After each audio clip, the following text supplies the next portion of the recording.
Hi everybody and welcome to TNT, an early start today as we do a preview to today's sitting of the Constitutional Court when they hand down a decision about the Thai Prime Minister and her future.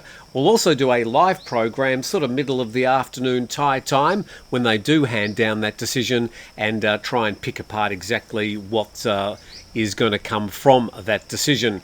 Now, a lot of people might think, well, it's sort of a 50-50 decision, a bit of a black and white, but there's a lot of things happening in the background that I think are important to understand.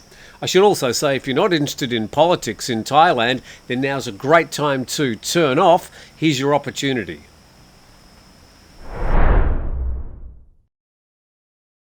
So what's brought us to this point? Well, it was a leaked private telephone conversation back in June this year between Paetongtarn and the Senate leader in Cambodia, Hun Sen. Now, he's sort of been the leader, either de facto or not, of Cambodia for more than 3 decades, a senior figure. And the Chinawat and the Hun family have been very good friends. Now, during the telephone conversation, she addressed him as uncle. Not really uncommon for a younger Asian female to address an older male as uncle. But it was her attitude towards the Thai army, suggesting that the Thai army and the current government in Thailand weren't necessarily on the same sides, that really got her into trouble. And social media in Thailand has really punished her. So that's the situation that the Constitutional Court are in today. They've got to decide whether her actions were in the best interests of Thailand and they're going to let her remain as Prime Minister, or she gets kicked out of office. Now, either way, it's not going to be a good outcome for Thailand, and the instability will certainly in the short term continue.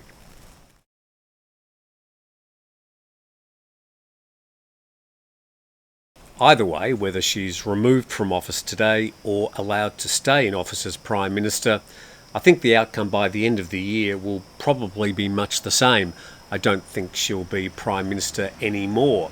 Now, exactly who will replace her, we'll speculate about some of the other names in just a moment. But let's have a look at scenario number 1, where she's allowed to remain in office. Now, the Thai party is really weakened at the moment. And let's go to these polls.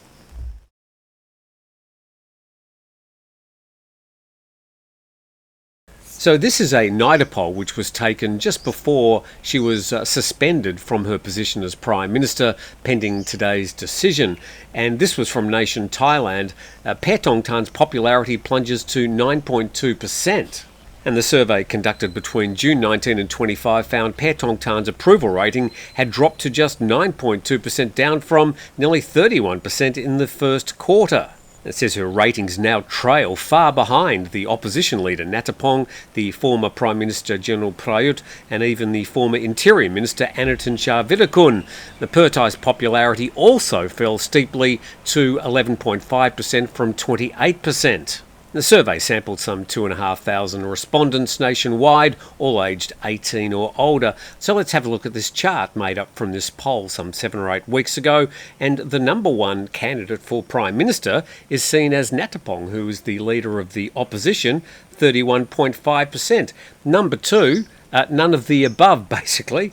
Number 3 is the former Prime Minister, General Prayut. Now with the Privy Council, he'd have to stand down if he was going to stand for Prime Minister. Number 4, Anutin Charnvirakul, more about him later. And then number 5, the current Prime Minister, Paetongtarn Chinawat. Now, checking the popularity of the parties in that survey, People's Party came out at 46%. Well, that survey percentage even higher than the last election when they got 38% of the primary vote. The UTN party, they're Conservative, also in the coalition at the moment. They're 13%. Per Thai, they're down to 11.5%. A massive drop from an earlier 28% at the start of this year. Pumjai Thai party, that's Anutin Charnvirakul's party, up to nearly 10%. No preferred party, 7.7%. So ever since that leaked telephone call, the stocks of the Thai Prime Minister and also the Thai party have just plummeted in the eyes of the Thai people. Now, putting the poll aside, you can basically see it on social media that there is just a loss of confidence in the coalition government. So even if she's returned, she's going to be in a much weakened position, which takes us to situation number 2.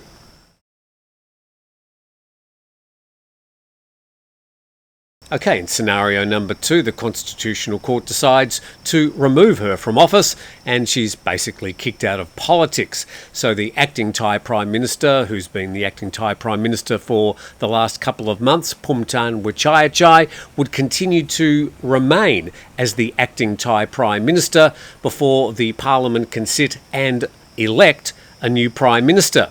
So who could emerge as the next Thai Prime Minister?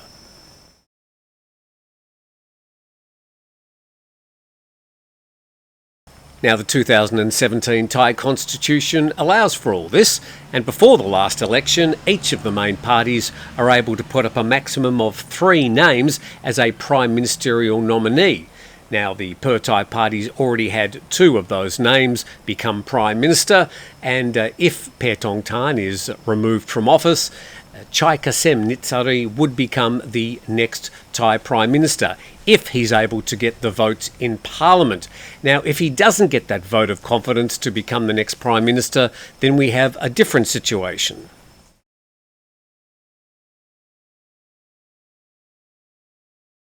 So if the Pheu Thai party are not able to get enough votes in Parliament for their new prime ministerial candidate, then we have a much more dynamic situation.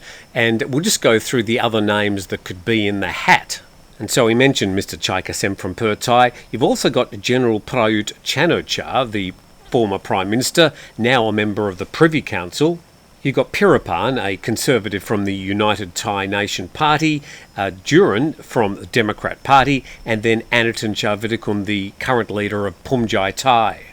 Now, out of all those names, probably only Prayut Chan-o-cha and Anatin Charvitikul would have a realistic chance of getting enough votes. But in either case, there'd still have to be a lot of horse trading to get 50% of the MP votes plus 1 to get either of them nominated as Prime Minister. At the end of the day, it is a numbers game. And then if none of these candidates are able to get 50% of the MPs plus 1 vote to become the next Prime Minister, we'd then have the current acting Prime Minister would remain the acting Prime Minister, leading a caretaker government until a new election could be called. So that's sort of where we're at today. We really don't know what's going to happen with the decision. It'll be made early in the afternoon, and we'll do a live program as soon as that decision is made so we can sort of discuss the options available in more detail. But hopefully that's been of some sort of interest for those people interested in Thai politics, and we look forward to our live program. Hope you can join us sometime mid-afternoon Thai time. Thanks for watching.